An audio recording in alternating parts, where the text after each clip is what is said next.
Ok, bueno, iniciamos entonces, doctor Muro. Adelante, adelante. Sí. Buenas tardes con todos. El día de hoy tengo el honor de presentar a la doctora Valeria Sánchez, que nos va a presentar el tema de neovascularización corneal. La doctora Valeria, la siguiente. La doctora Valeria es médico oftalmólogo egresado de la Asociación para Evitar de Ceguera en México, alta especialidad en córnea y cirugía refractiva de la Asociación para Evitar la Ceguera en México, docente titular en la Universidad Nacional Autónoma de México, UNAM, médico adscrito del Servicio de Córnea y Cirugía Refractiva, directora general de la Asociación para Evitar la Ceguera en México. Doctora, un honor tenerla aquí. Gracias por su predisposición. Tiene usted la plataforma para presentar el tema. Gracias. Muchas gracias, Gladys. Y gracias a todos por la invitación. Para mí es un honor estar compartiendo con ustedes. Y bueno, pues me han pedido hablar de tratamiento de la neovascularización corneal, que es un tema que por mucho tiempo me ha apasionado, por así decirlo. Ahora, en la literatura se habla y hay un debate si deberíamos de llamarla neovascularización corneal o no, ya que la córnea por sí sola no tiene vasos. Entonces, cuando hay vasos preexistentes, existen la nueva creación de vasos, se llamaría neovascularización corneal o una angiogénesis. La córnea, al ser avascular y alinfática para mantener el privilegio inmunológico y ser transparente, no debemos de tener vasos en ningún momento. Entonces, lo ideal y lo mejor sería llamar una vascularización corneal, pero en la literatura y en todos los foros frecuentemente lo llamamos neovascularización y es como más cómodos nos sentimos. Entonces, lo seguiremos llamando de esta manera. Como definición, la vascularización corneal es cualquier invasión de vasos sanguíneos o linfáticos a una estructura de la córnea. Y estos vienen de los vasos ya existentes a nivel del limbo. Se estima que aproximadamente 1.4 millones de personas van a desarrollar algún grado de vascularización corneal al año y 12% de estos 1.4 millones van a tener una pérdida de la visión. En este estudio hacen un análisis hablando de vascularización corneal y si ustedes se fijan entre las queratitis bacterianas, las queratitis virales y acantamoeba, estamos hablando que nada más de estas tres patologías tenemos el 50% de los casos de vascularización corneal a nivel mundial.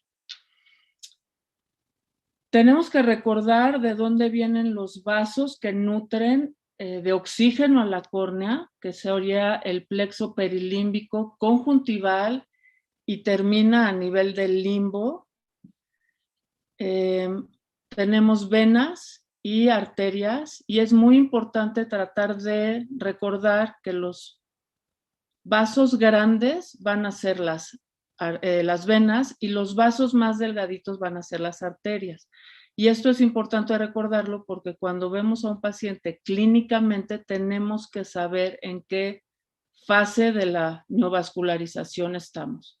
Estos vasos nos ayudan y se crean para combatir las infecciones y producir una cicatrización. Entonces, no en todos los casos buscamos revertir o que no se crean estos vasos porque cuando tenemos sobre todo una infección activa, lo que quieres es que los vasos lleguen a atacar la infección y controlar el cuadro de queratitis.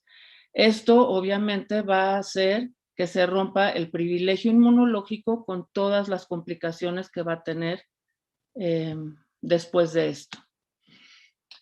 Hablando de anatomía un poco, hay que tratar de ver cuando estamos viendo al paciente, si los vasos son superficiales, como el panus por el lente de contacto, por ejemplo, o una vascularización superficial, y tenemos que recordar que tenemos los vasos epiesclerales y las ciliares anteriores, o si los vasos vienen mucho más profundo, que pensaríamos que son de las ciliares posteriores, y recordar que ciliares anteriores y posteriores se van a comunicar. Por eso es que muy frecuente vemos que cuando tenemos un paciente con vascularización superficial, después se profundizan o viceversa porque hay una comunicación estrecha entre estos vasos.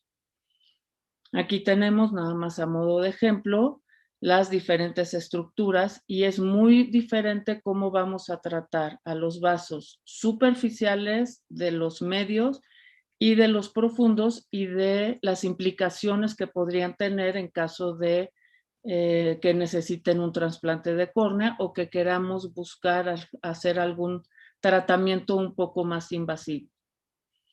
Es importante, cuando vemos a un paciente, tratar de identificar el tiempo que tienen estos neovasos. Los pacientes no nos lo van a decir. Los pacientes muchas veces les preguntas cuánto tiempo tiene con la baja visual o cuánto tiempo tiene con el ojo rojo, y lo que ellos nos dicen no es compatible con lo que nosotros vemos en la lámpara de hendidura o viceversa. Entonces, hablando de neovascularización, tenemos una fase prevascular, que es cuando existe un daño en la superficie de la córnea o de la conjuntiva. Hay un agente agresor, una quemadura, un trauma. Aquí va a haber o va a empezar a haber una dilatación de los vasos pericorneales, en donde va a haber un aumento en la permeabilidad vascular, y migran los leucocitos, plaquetas y otros factores antiinflamatorios tratando de ayudar a que el paciente, bueno, el ojo cicatrice. Tenemos inflamación, esta inflamación va a llevar a edema estromal. Este edema estromal va a facilitar la neovascularización porque inicia una cascada de liberación masiva de factores angiogénicos y antiangiogénicos que tendrán que entrar en un equilibrio. Aquí es en este momento donde entra lo que se llama como el switch on de la neovascularización corneal. Por sí solos y en una córnea normal, sin estar enferma, tenemos tanto factores proangiogénicos como antiangiogénicos que tienen que estar en equilibrio, y que cada uno de estos se va a presentar en mayor o menor medida dependiendo del daño que pudiéramos tener. Una vez que se activa este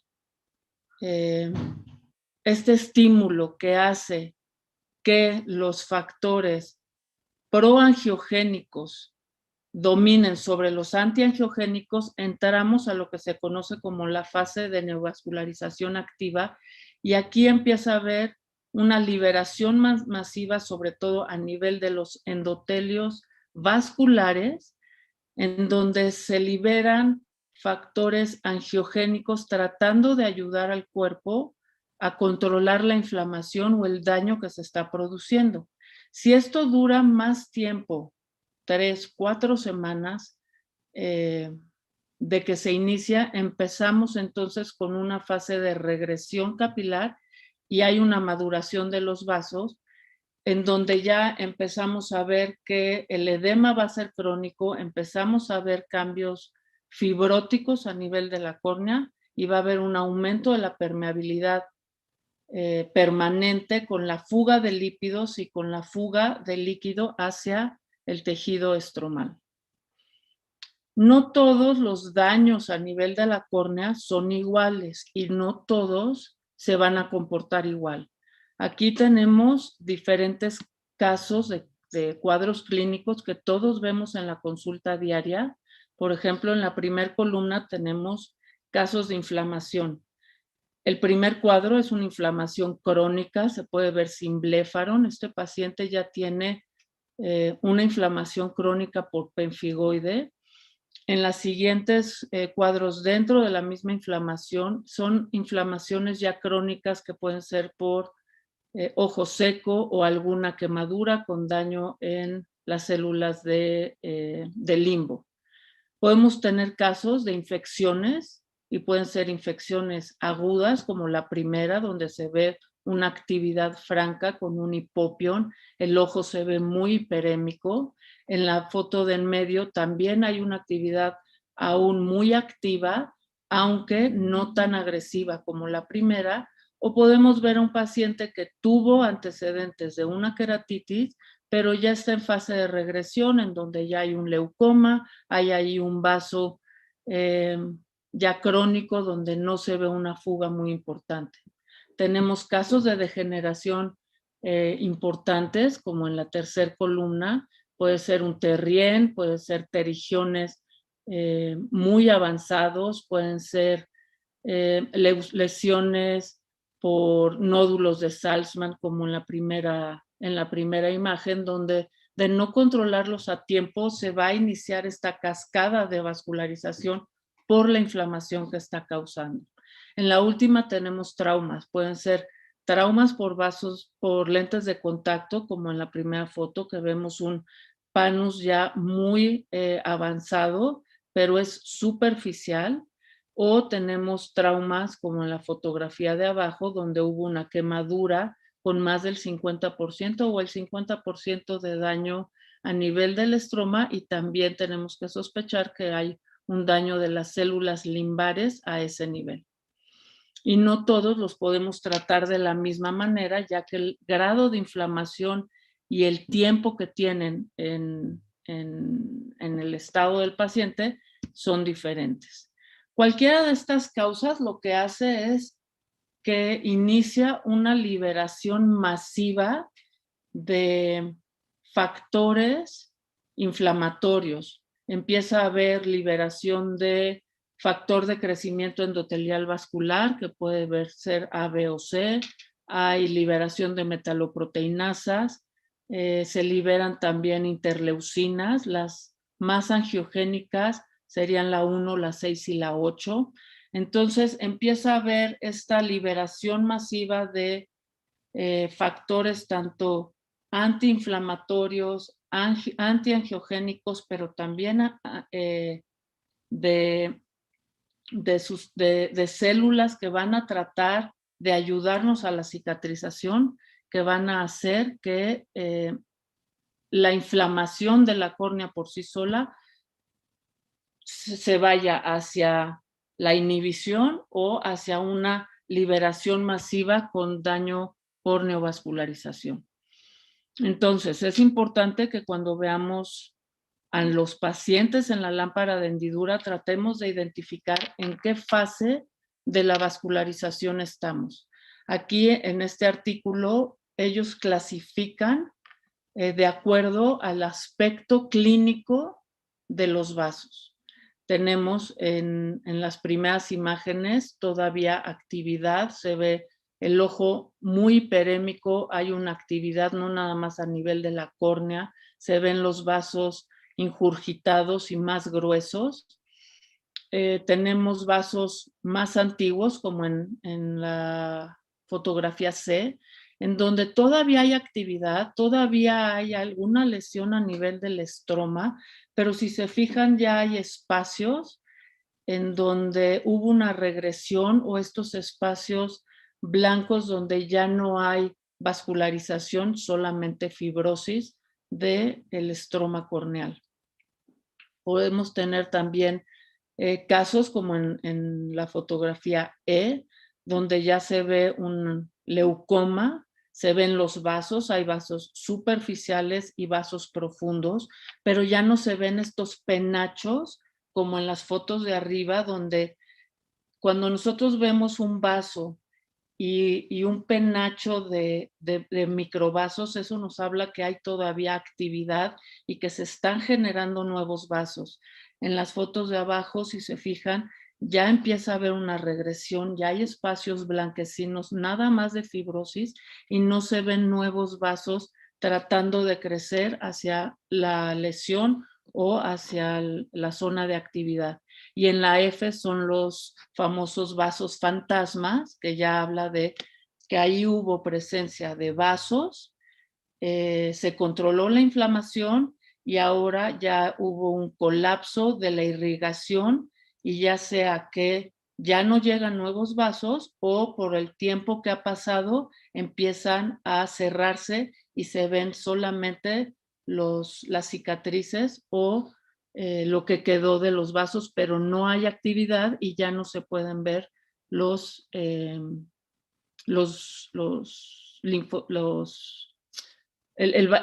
la sangre como tal, ¿no? Los hematíes, que muchas veces cuando hay actividad, si se fijan bien, todavía se puede ver este movimiento dentro de los vasos de los hematíes en el paciente.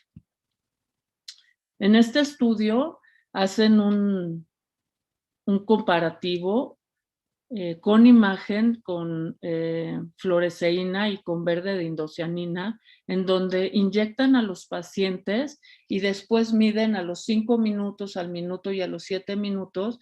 Y fíjense cómo en la hilera de arriba todavía se ve esta fuga por la permeabilidad que tienen los vasos del medio de contraste. Entonces, la hilera de arriba nos está hablando de que hay actividad.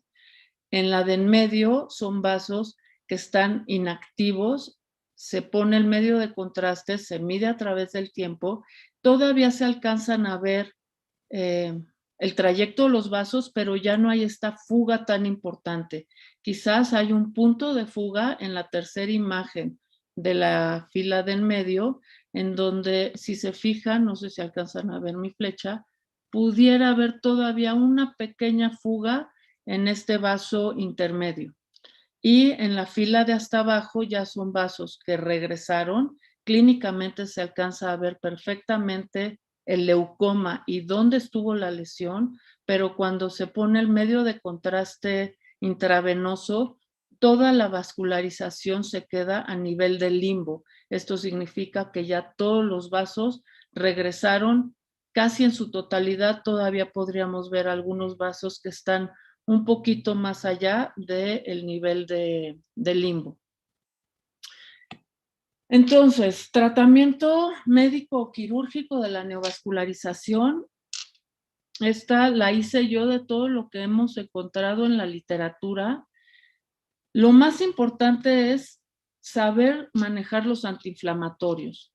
Siempre que tenemos una lesión, antes de que crezcan los vasos, tenemos una cascada inflamatoria muy importante, que es la que va a desencadenar el que entremos a este desbalance de factores angiogénicos y antiangiogénicos y entremos a la fase de switch on de la angiogénesis.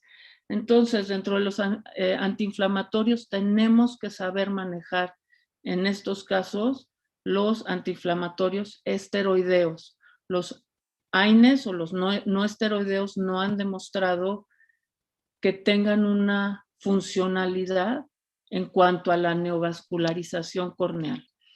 Principalmente hay que saber manejar la dexametasona, la triamcinolona y la prednisolona, que además son los que tenemos de manera tópica muy a la mano.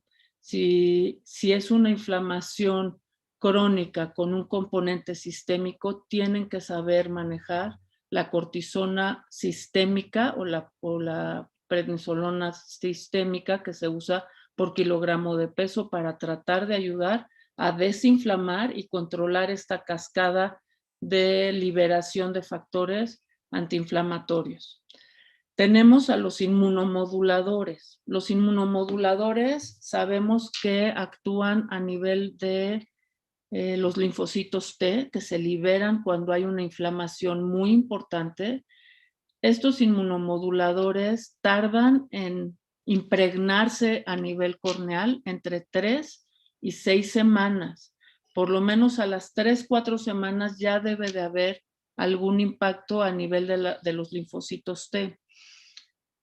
es aquí donde empezamos a analizar si la cronicidad del cuadro clínico justifica que empecemos con estas dos terapias. Empiezas con la ciclosporina o el tacrolimus al mismo tiempo que los esteroides, para que después de 3 semanas o 4 podamos retirar los esteroides y dejar la inmunomodulación para que nos siga manteniendo la inflamación controlada. Sabemos que los antiinflamatorios tienen sus complicaciones, como el glaucoma, como las cataratas, o nos alteran la superficie ocular y pudiera aumentar el riesgo de infecciones si estamos ante un caso no infeccioso. También tenemos los antiangiogénicos. Los antiangiogénicos que ya tienen unos 10 años aproximadamente con la salida del bevacizumab, que fue el primero en utilizarse para degeneración macular relacionada a la edad, lo empezamos a buscar con el mismo efecto. Los antiangiogénicos que usamos y que actúan a nivel del factor de crecimiento endotelial vascular también sirven para los vasos a nivel de la córnea y hay que saberlos utilizar. Ahorita vamos a hablar un poco de lo que se ha descrito a nivel mundial sobre esto. Y aquí les pongo la epigalocatequina, que es un flavonoide que también tiene factores antiangiogénicos, pero no actúa a nivel de el factor de crecimiento endotelial vascular, que los otros medicamentos sí lo hacen. También está la reconstrucción de superficie ocular, que dependerá de la historia y del caso clínico de cada paciente. Si tenemos un paciente con una quemadura a nivel del limbo, tiene toda la lógica hacer un SLET o un trasplante de células del limbo antes de que los vasos terminen de invadir el total de la córnea, además para tratar de regularizar el limbo y tengamos una superficie más sana a nivel del epitelio corneal. Se están ya saliendo varias protocolos a nivel todavía animal, no ha habido fases 1 de epitelio limbal cultivado, que podría ser una terapia que a futuro nos pueda funcionar. Y bueno, el uso de membrana amniótica en quemados o en algunas patologías de manera temprana que nos ayuden a llevar todos estos factores inhibitorios y antiangiogénicos de manera local también nos ha dado muy buenos resultados y pudiera disminuir el crecimiento de nuevos vasos, aunque no en su totalidad, según los estudios y la experiencia que tenemos.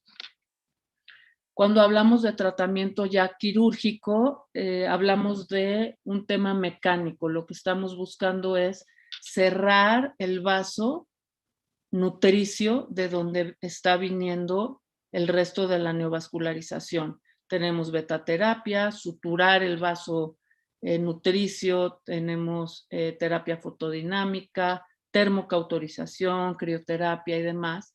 El tema con todos estos tratamientos mecánicos es que después de un tiempo el vaso se vuelve a recanalizar, o si se logra suturar o cerrar por completo y sigue habiendo actividad inflamatoria, va a buscar nuevas vías de neovascularización y entonces vamos a tener nuevos neovasos por otros sitios anatómicos.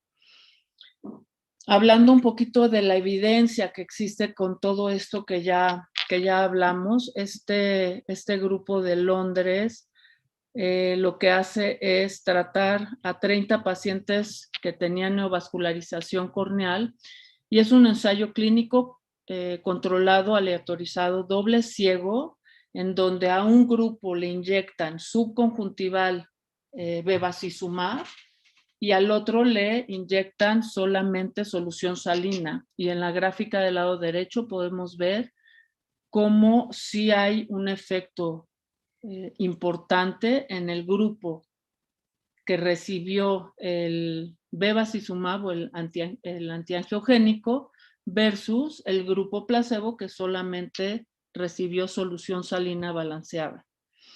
Este otro estudio, hablando también de los antiangiogénicos, nada más aquí están hablando del ranibizumab, que sería el Lucentis. Aquí lo que hacen es que en 9 pacientes que tenían vascularización corneal, aquí no hacen un doble ciego comparativo ni enmascaran a nadie, pero 9 pacientes que tenían vasos en la córnea le entregan el medicamento preparado al 1% y se los indican 4 veces al día durante 3 semanas. Y podemos ver que de antes a después hay una mejoría en cuanto al área que estudian de vascularización, así como el calibre que ellos midieron se ve disminuido después de las 3 semanas de que usaron el medicamento. Entonces, no nada más se redujo el tamaño, sino también el calibre de los vasos fue menor. En este otro estudio comparativo entre tacrolimus, que es un inmunomodulador, contra el bevacizumab, que es un antiangiogénico que actúa a nivel de el factor de crecimiento endotelial vascular. Aquí lo hacen en conejos y producen quemaduras localizadas para generar esta neovascularización. Usan 32 ojos y aquí lo dividen en 4 grupos. El primer grupo usan únicamente bevacizumab subconjuntival. El segundo grupo, tacrolimus subconjuntival.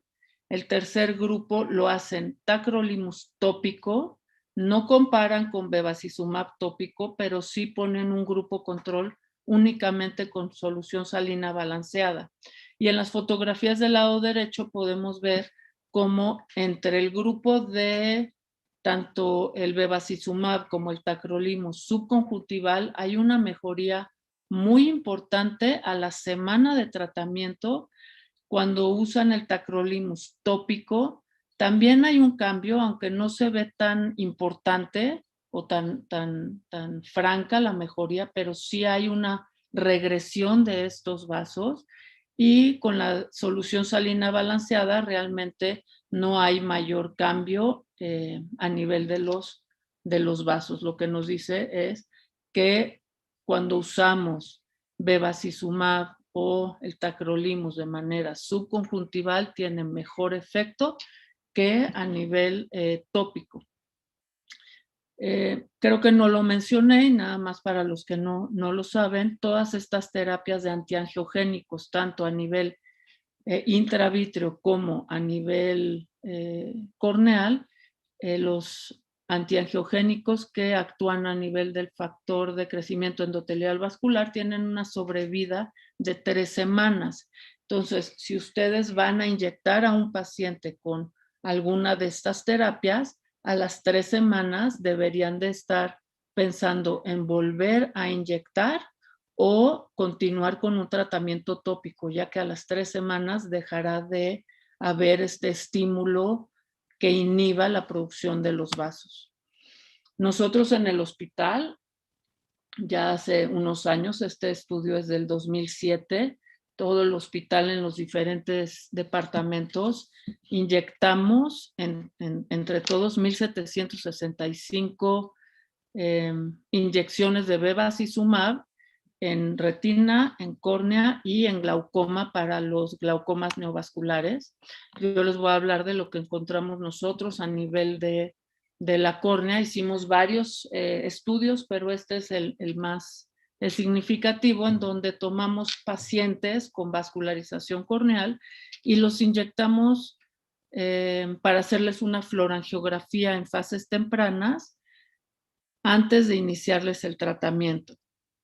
Aquí podemos ver cómo en las fotografías de arriba, que son las clínicas, tenemos en la A, antes de inyectarles el medicamento, y abajo cómo se veía la vascularización una vez realizado el estudio de la fluorangiografía. Después de haber inyectado al paciente subconjuntival, les volvimos a repetir la fluorangiografía y se ve que hay una disminución en la captación de esta vascularización, y en la foto clínica se ve también que hay algunas regresiones de los vasos, aunque no al 100%. Esto fue en las etapas tempranas donde no sabíamos realmente cómo funcionaba el tiempo de vida media del medicamento y demás. Y esto fue un estudio corto porque el estar haciendo florangiografías nada más por hacer investigación no es algo tan práctico de hacer, es caro y también pudiera poner en riesgo a los pacientes al poner un medio de contraste a nivel de las venas. Aquí podemos ver otro estudio similar que hicimos con Avastin más un grupo de Avastin con triamcinolona al mismo tiempo, y ambos grupos demostraron que hubo cambios a nivel de la neovascularización corneal, siendo mucho más importante el grupo de el Avastin con la triamcinolona. Y siendo más importante me refiero al tiempo de llenado viéndolo por florangiografía, lo que significaría que el vaso estaba mucho más pequeño, más estrecho, y entonces tarda más en llenarse. También hicimos un estudio con el doctor Manuel Garza con terapia fotodinámica. Esto es, se pone el medio de contraste en la vena del paciente, y una vez que pasa el tiempo específico para que el medio de contraste llegue a la córnea, entonces se le aplica el láser. En el momento en el que tú aplicas láser y hace contacto con el medio de contraste, hay una reacción química en donde produce cierre de estos vasos.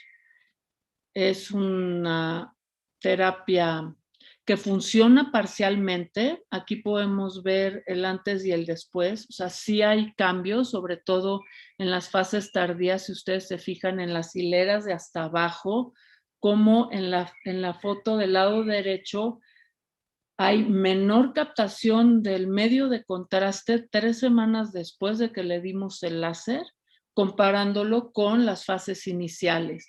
Es una terapia muy cara. El medicamento en México ronda por arriba de los 16,000 pesos por ahí, más el equipo, es intravenoso, es invasivo, y estarlo repitiendo cada 3 semanas o 4 semanas creo que es poco práctico, no es algo que los pacientes fácilmente pudieran acceder, y menos cuando no se ha demostrado al 100% su efectividad. Ahora, si lo quieren hacer, además de inyectar el medicamento subconjuntival y después seguirse con tratamiento tópico, pudiera tener una lógica diferente, ¿no? Porque estás juntando varias terapias simultáneas. Este otro estudio es muy interesante, en donde este grupo de Serbia les deja doxiciclina tópica para la neovascularización corneal con unos resultados, la verdad, muy alentadores, que habrá que investigar y hacer estudios mucho más serios, porque estos solamente son casos clínicos. Ellos lo que hacen es dejan la doxiciclina al 1% 4 veces al día de manera tópica, y si se fijan en las fotos que ellos ponen en sus resultados, la verdad es que son muy alentadoras para tratar esto.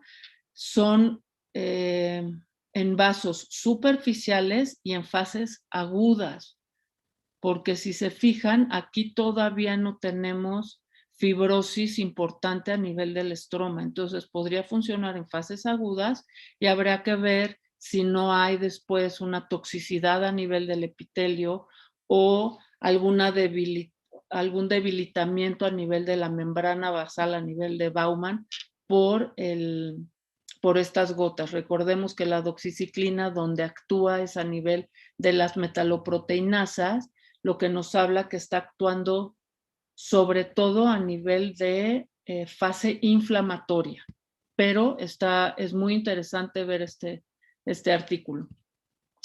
También tenemos este estudio donde a 9 ojos de 9 pacientes con seguimiento de 5 a 35 meses, les hacen una quemadura con aguja.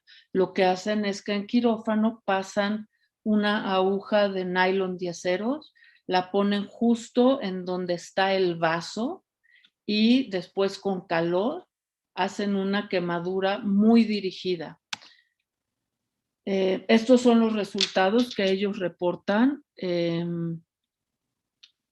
El paciente aún así queda con una fibrosis importante, pero la vascularización como tal se revirtió al 100%. Esto es interesante ver si después de un tiempo no vuelve a haber una recanalización de los vasos, y esto solamente se puede lograr una vez que ya no haya inflamación activa, porque de otra manera no lograríamos ni con crioterapia ni con este tipo de cauterización controlar al 100% la vascularización corneal. Pero también es una técnica interesante que debemos de conocer.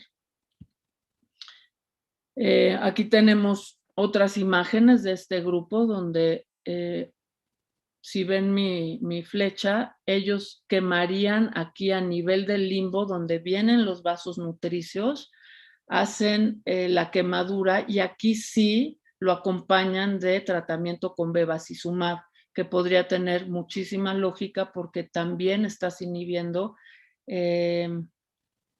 la liberación del factor de crecimiento endotelial vascular y de los pericitos que pueden ayudar a que sigan creciendo nuevos vasos.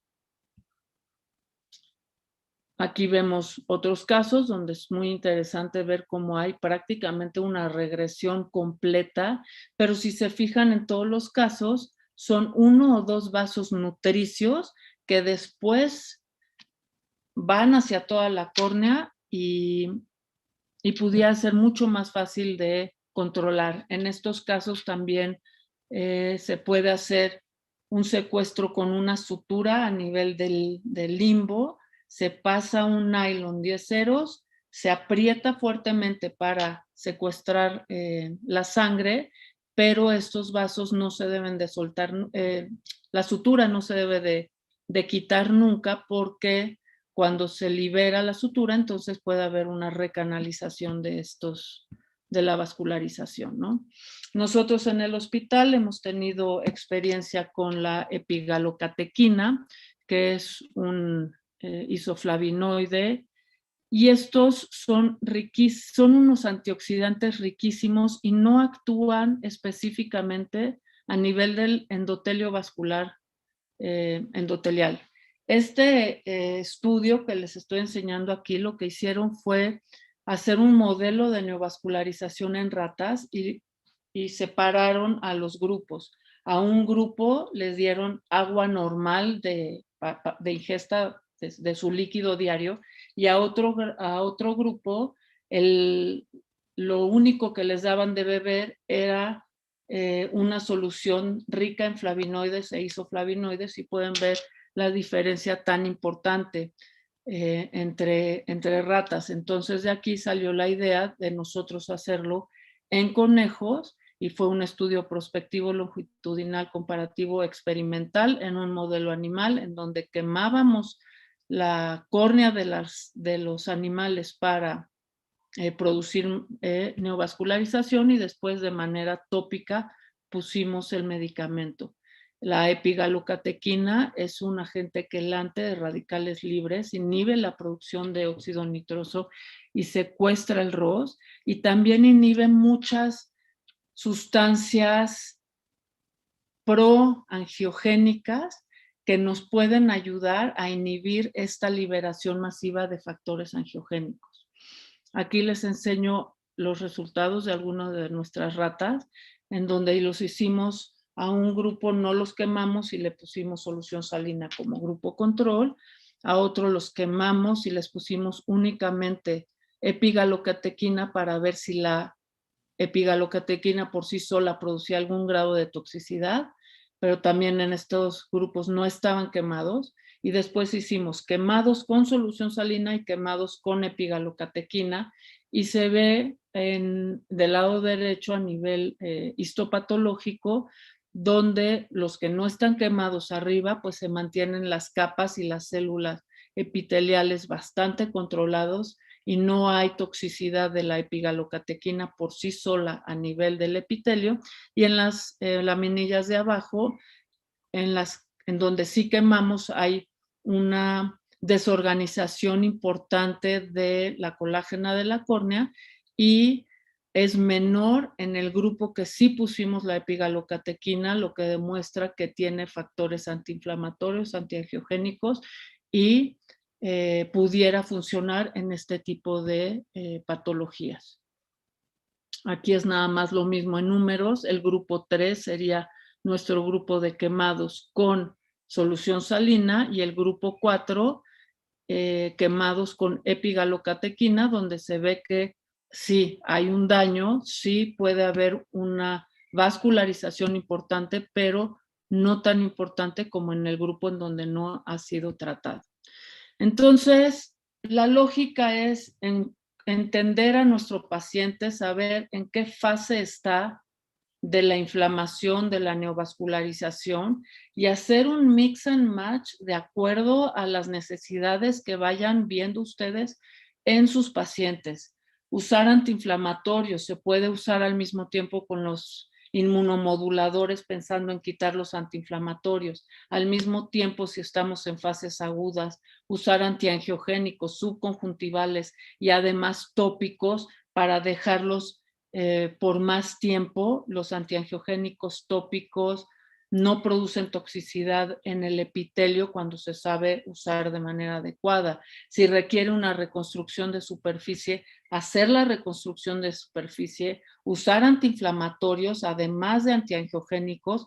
Y si ustedes son de los que piensan que estas terapias mecánicas pudieran funcionarles porque es un herpes donde solo tiene un vaso nutricio, y quemándolo y después usando antiangiogénicos o usando alguna terapia antiinflamatoria que pudiera funcionarle de acuerdo a la edad, al tipo de daño, al tipo de tiempo, lo pueden usar. No hay una sola receta generalizada para cada paciente, y eso es importante que ustedes lo tengan.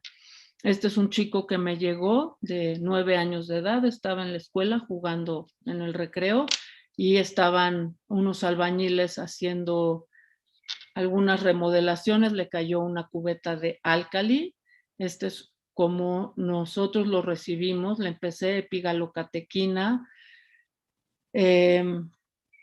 A este chico también le hicimos ya 2 veces trasplante de células de limbo. Le hice un Cushing por esteroides tomados tópicos subconjuntivales, pero hoy está viendo 20/40 con un haze difuso, que es la fotografía que pueden ver abajo a la derecha, y sigo dejándolo con bevacizumab tópico todos los días, y no solamente le permito descansar una semana, 3 semanas de tratamiento, descansa una semana, y también lo combino con inmunomoduladores del tipo de ciclosporina para que me ayude a controlar los vasos que tienden o sea, quieren regresar hacia el eje visual. Entonces, como si ven, es una combinación y tienen que estar muy pegados al paciente de acuerdo a lo que estén buscando en cada caso. Tienen que aprender a conocer todos los medicamentos, el tiempo de vida media que tiene cada terapia, cómo usarlo y cuándo usarlo. Si tienen ya casos crónicos, el anti-VEGF no les va a funcionar de la misma manera. Tienen que saber ser agresivos con los esteroides sin miedo, y a veces es mejor manejar hipotensores oculares o alguna otra terapia, pero detener la inflamación, porque un trasplante en estos pacientes puede ser de alto riesgo y mucho más difícil de controlar que si tomamos la neovascularización en fases tempranas. Muchas gracias.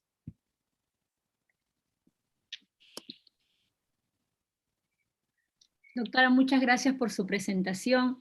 Y como usted dice, al final hay que coger de todo lo que hay, ¿no? Para enfrentar al paciente. Quería hacerle una consulta. En el caso del uso de bevacizumab, ¿usted ha encontrado diferencia entre las diferentes vías que se usan, intraestromal, subconjuntival, tópica? ¿Ha encontrado diferencia en resultados?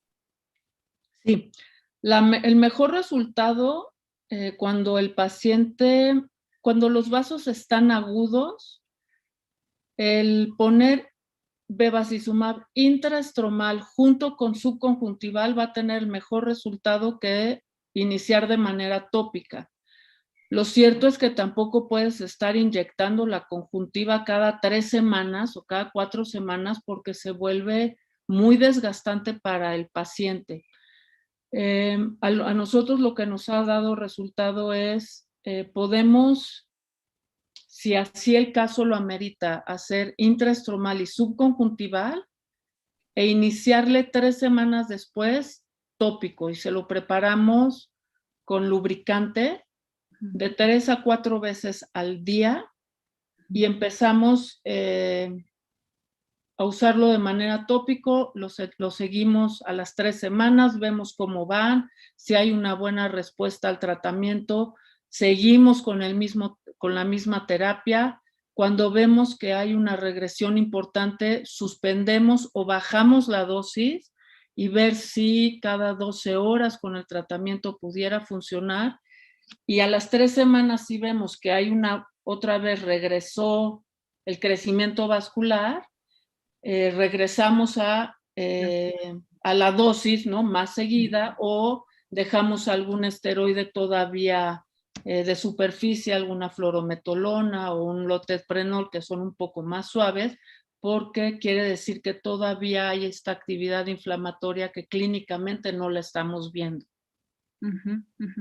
Y la dosis que usa cuando es intraestromal, ¿qué dosis están usando? Usamos la misma que usan para los intravítreos. Usamos la misma para intraestromal que para subconjuntival, que para la tópica preparada en gotero de lubricante. ¿No? Entonces, la verdad es que en el hospital, como preparan masivamente las inyecciones para los antiangiogénicos, para las degeneraciones maculares, es muy fácil porque ya están preparadas de manera estéril.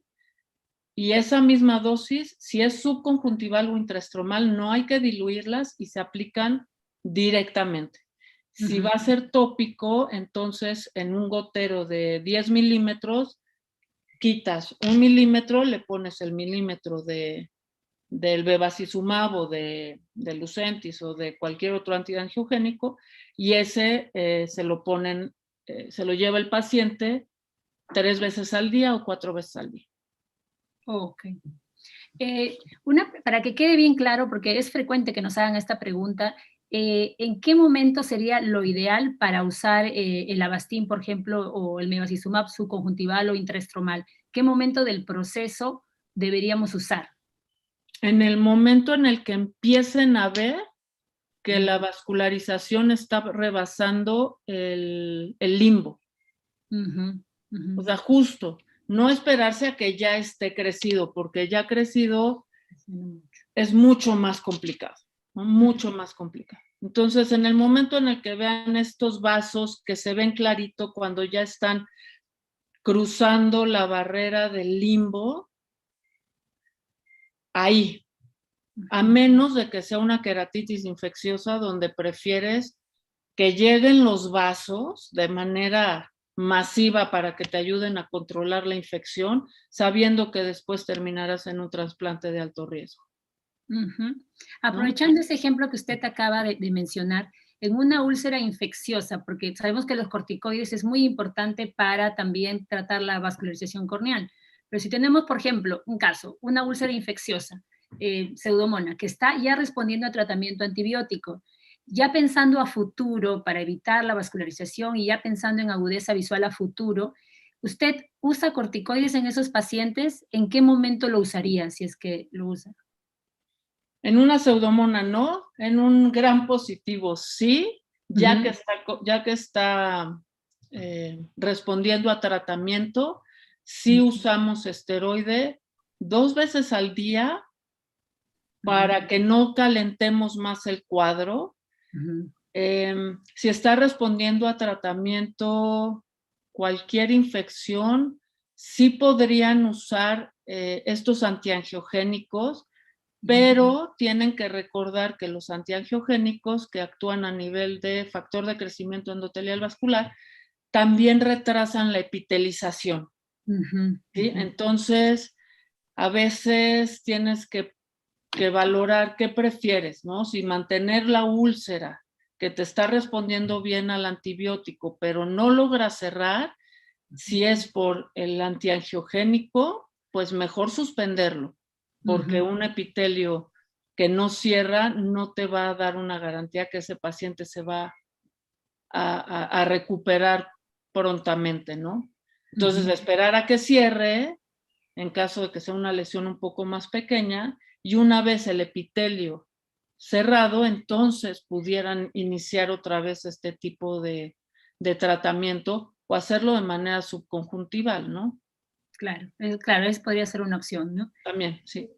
Una preguntita, en cuanto aunque no va directamente al tema, pero en el caso del uso de Terigion y Avastin, por ejemplo, ¿qué opina usted? ¿Alguna experiencia al respecto?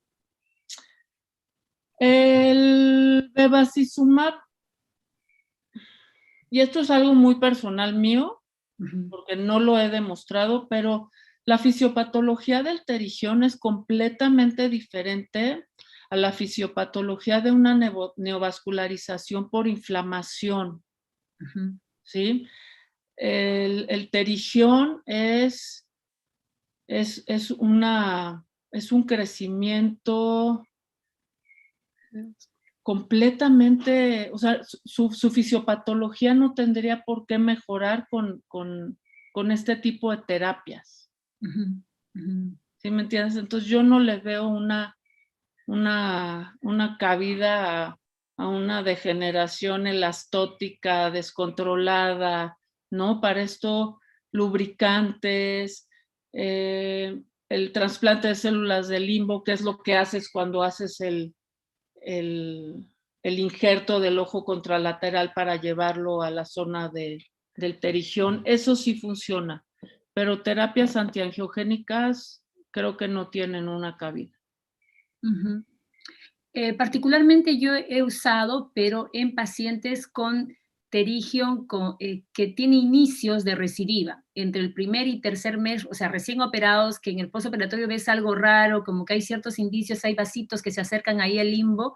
He usado el Avastin intraestromal, pero junto con corticoides, por general fluorometolona, loteprednol y hasta ciclosporina, esa combinación. Y como yo siento en los casos que he hecho, que sí, como que me ha atenuado, por lo menos que no haya una recidiva así con todo evidente que hasta que tienes que volver a operar, ¿no? Y mantenerlo en el tiempo. En esos casos, creo que podría ser una opción porque son vasos recién formados, ¿no? Vasos nuevos, donde la Avastin va a funcionar y encima le estás dando antiinflamatorios y lo otro, entonces toda esa combinación ayuda. Algo así como claro, pero ahí estás hablando que hay una base inflamatoria, ¿no? Porque hubo ya un antecedente quirúrgico que te está desencadenando toda esta cascada inflamatoria, ¿no? Ahí tienes toda la razón y creo que sería muy interesante que lo siguieras haciendo y nos compartas esa experiencia, pero ahí sí le veo una lógica. Ahí sí, ¿no? Al terigión crónico del de playa que está, ¿no? Expuesto a la luz ultravioleta y demás, creo que el mecanismo es distinto. Exacto. A un terigión primario, a un terigión ya recurrente, bien establecido, no sirve. Exacto. Muy bien. ¿Alguna pregunta, Vale, Sí, no. doctora. Fíjate, Aquí, por favor, ¿alguna aquí, pregunta a la doctora? en el chat preguntan, en su caso, doctora, ¿cómo es que puede mantener la cadena de frío en el tratamiento tópico con bevacizumab? Lo que yo les pido a los pacientes es que estos termos de café, hay ahora unos termos que mantienen las bebidas café, las bebidas caliente o frío, que siempre vayan con ellas y que le pongan hielos, y hielos en cualquier lado lo tienen cuando viajan, y se mantiene en una buena temperatura. Cuando están en casa, que lo mantengan en el refrigerador en la parte de abajo, porque donde ponen frutas y verduras, donde la temperatura no es tan alta, porque tampoco lo quieres mucho más frío, y con eso no se desestabiliza la molécula. Pero con estos termos la verdad es que nos ha funcionado muy bien y los encuentras en cualquier lado. Gracias por su respuesta, doctora. Y, por ejemplo, ¿en qué casos o qué características tendríamos nosotros que ver o evaluar para ver que un paciente ya no es candidato para el uso de antiangiogénicos?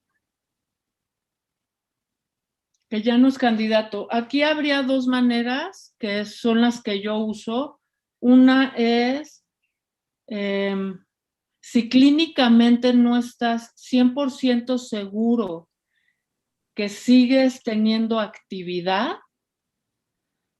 en donde se ve este edema a nivel del estroma, con todavía un poquito de grosor perilesional, este haze difuso a nivel, o sea, alrededor de la lesión, que todavía podía significar que hay actividad, entonces le haría una prueba terapéutica, ¿no? Entonces lo dejo junto con el esteroide, y si a las 2-3 semanas que regresa mejoró, o si depende del esteroide o de la patología, si lo quieres ver antes, tiene que haber un grado de mejoría. Si mejora con los esteroides, quiere decir que hay actividad.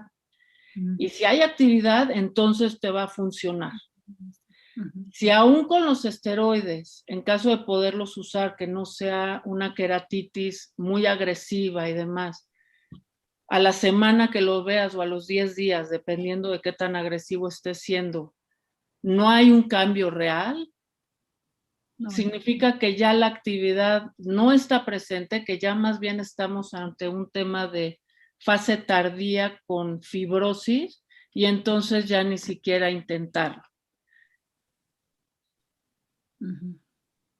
No sé si eso respondió la pregunta de... Gracias, doctor. En el caso del preparado de Avastin tópico, ¿cuánto tiempo dura el frasquito aproximadamente?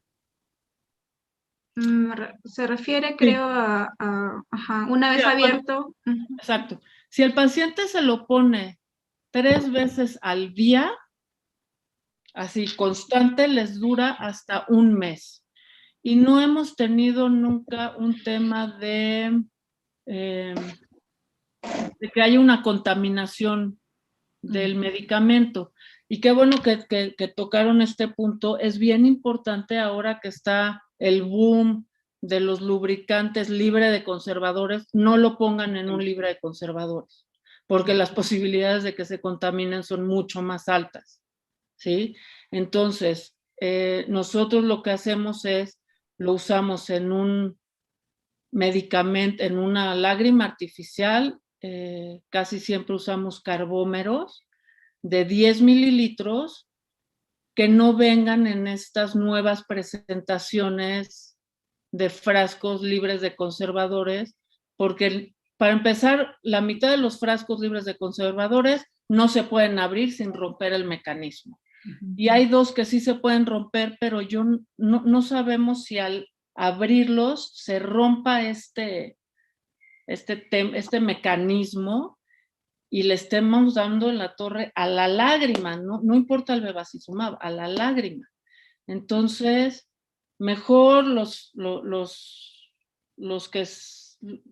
típicos que usamos, que además son mucho más baratos, que de manera estéril los abres, mira, así, ahí está ya abierto, lo tomas 1 mililitro de manera estéril y luego lo metes y lo vuelves a cerrar.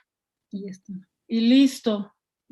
¿Sí? Porque aquí no estamos buscando libre de toxicidad y acuérdense que además las lágrimas, mientras no se pongan más de 4 veces al día, no producen daño en la superficie.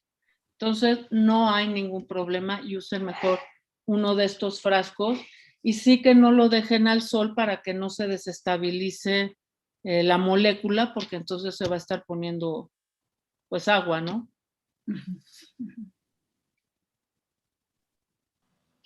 Gracias, doctora. Acá tenemos otra pregunta. En el caso de los pacientes candidatos o que se les va a practicar un QPP de alto riesgo, ¿cómo realiza algún manejo para la neovascularización para evitar el rechazo? Fíjate que cuando ya vas a trasplantar a un paciente y lo consideras de alto riesgo por vascularización, o sea, estos más de 2 cuadrantes de neovascularización profunda, etcétera, lo que hacemos es inmunosuprimirlos. Llevamos en el hospital un protocolo con metotrexate porque es un medicamento económicamente más accesible para los pacientes en México.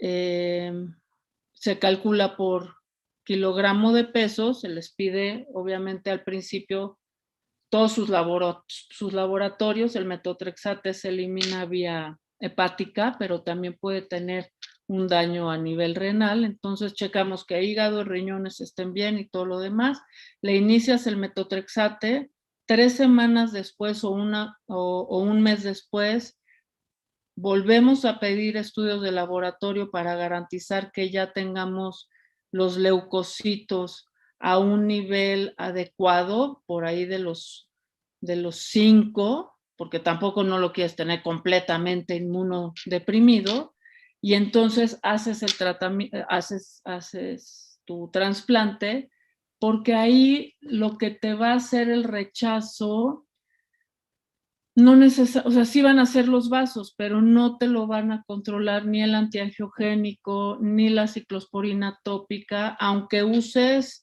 la cara, ¿no? Que es el Restasis, que es donde están hechos todos los estudios avalados científicos, que en México, no sé, ustedes en sus países, pero en México es muy caro conseguirlo y estarlo usando de terapia tópica. Entonces usamos inmunosupresión sistémica y en casos donde solo hay, por ejemplo, un factor de riesgo como un herpes, donde está el vaso nutricio, gordo, profundo, ahí podrías usar una ciclosporina tópica durante la cirugía, secuestrar con un nylon ese vaso, pero lo tienes súper bien localizado, lo cierras con sutura sabiendo que no lo vas a abrir y haces tu trasplante y lo estás siguiendo de cerca. En el momento en el que haya una respuesta de rechazo, pues tratarlo como normalmente tratas a tus rechazos corneales y entonces le inicias inmediatamente la inmunosupresión sistémica. Si es que no lo quieres hacer previamente porque solo es un vaso o 2, no te queda bien claro que sea el factor que te vaya a hacer producir el rechazo. Valeria, una pregunta. En pacientes, por ejemplo, con degeneración de Terrien, donde vemos esos vasitos y ese exudado lipídico que se presentan, ¿qué terapia has usado? Porque a veces llega al centro, incluso llega cerca al eje visual fuera de la deformación, ¿no? Puede llegar al centro por opacidad misma y bajarle la visión al paciente. Entonces, ¿qué recomiendas? Ok, en la degeneración de Terrien, hay 2 cosas que nos dan miedo. Una es que el adelgazamiento sea tal que se llegue a perforar por un tallado o por alguna presión. Y 2 es que la fuga de lípidos sea la que te baja la visión, ¿no? Porque es muy raro que haya una vascularización secundaria a un terrien que te invada el eje pupilar. Entonces, lo que hacemos en el hospital es muchísimo lubricante y ahí sí alguna terapia, bueno, es cirugía, no es terapia, es cirugía. Ponemos medialunas o semilunas justo para tratar de rellenar este delen que se hace y que no permite que la lágrima lubrique de manera adecuada y entonces empiece a haber mayores cambios. Para la liberación de lípidos sí manejamos antiinflamatorios de manera crónica. Y esto usamos o nos gusta usar la dexametasona libre de conservadores de 1 o 2 gotas al día por un mes y algunos pacientes los dejamos con una gota mucho tiempo mientras no nos hagan una hipertensión ocular secundaria a cortisona, pero una gotita de esta dexametasona libre de conservadores les va muy bien, mantiene esta permeabilidad de los vasos que está permitiendo la fuga de lípidos y con eso normalmente se controlan bien, pero sí tienen que cerrar y tapar el socavón que se hace superior, que además les produce un astigmatismo importante. ¿Y tú crees que ahí el Avastin funcione? No. No. No, porque aquí es más bien un tema de linfáticos. Por eso, si ustedes se fijan, los terrien no te producen una vascularización tan importante. Lo aparatoso de los terrien es esta fuga masiva de lípidos, ¿no? No tanto de vasos. ¿No? Entonces, no, en terrien lo pueden usar en fases activas cuando ven que el paciente está teniendo un cuadro de actividad donde hay un avance importante de los vasos y la fuga de lípidos y eso como utilizarían el esteroide, pero no de manera crónica. Ok. Ahí hay una pregunta, Claudia. Sí, acá hay una pregunta. En el caso del uso de ciclosporina tópica, ¿qué concentración se usa? ¿La de 0.05 o la de 2%? Usamos la comercial, nada más que la usamos si estamos en fase de impregnación 3 veces al día o incluso hasta 4, porque la ciclosporina preparada al 2% no nos ha funcionado tan bien y yo creo que es porque el medio en el que lo preparamos, algún tiempo la empezamos a preparar en aceite de castor o en estas bases más lipídicas que te permiten la penetración, pero los pacientes no la toleraban. La ciclosporina intravenosa que usamos para prepararla al 2%, al tener algo de azúcares, porque es intravenosa y es el medio que usan los internistas, produce muchísimo ardor y dolor cuando lo ponen de manera tópica. Entonces muchos pacientes la abandonaban. Y en México tenemos una preparación que no es el Restasis, la tenemos al 0.05 y funciona bien. No hay estudios que tengamos que lo avalen como lo hay de la otra, pero nos funciona bien y con eso los pacientes se mantienen más o menos controlados.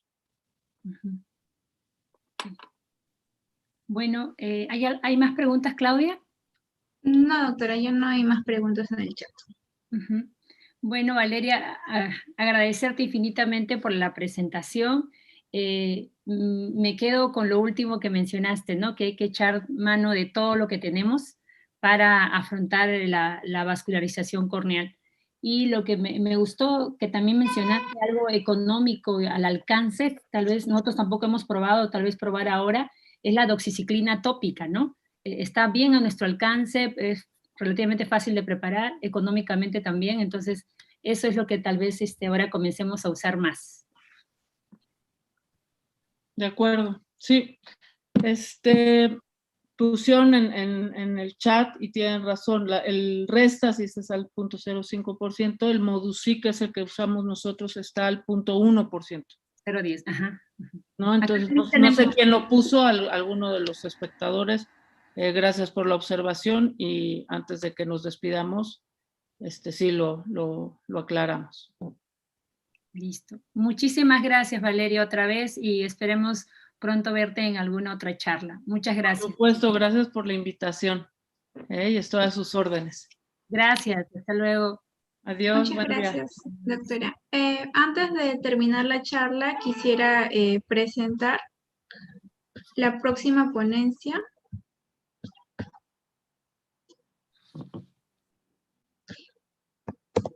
Que se va a realizar el día lunes 21 de junio a las 8 de la noche sobre el manejo del síndrome conjuntivo cicatricial y las quemaduras corneales con la doctora Karin Arellano. ¿No? Están todos muy cordialmente invitados y los esperamos este lunes a las 8 de la noche.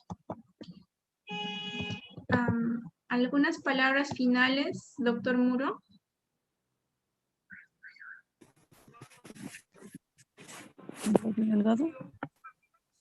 Sí. Muchas gracias, Luchito. ¿Algo que quisieras mencionar, Rosita? No, yo creo que debemos sentirnos todos muy contentos como están yendo las charlas. Todas las personas invitadas se están portando a la altura que esperábamos y están haciendo grande nuestro curso. Agradecer a cada uno de ellos y estamos siempre atentos para poder seguir relacionándonos en todas las tareas que podamos dar a través del Lino. Rosita. Sí, nuevamente extender el agradecimiento, ¿vale? Por pues el día de hoy hacer este extraordinario resumen y bueno, compartirnos la experiencia. Siempre pues nos nutre mucho los conocimientos que nos están aportando durante todo este curso y pues hacerte llegar igual todas las felicitaciones que están en el chat. Excelente la plática, están todos muy contentos, sobre todo cómo se llevó la charla y la resolución de todas las preguntas que se hicieron. Muchas gracias, Vale, nuevamente por acompañarnos y esperamos que nos sigas acompañando en próximas ponencias. Por supuesto que sí, Gracias. muchas gracias por la invitación. Gracias, doctora, un abrazo tremendo. Gracias y feliz Día del Padre a todos. Gracias. Feliz Día del Padre. Gracias.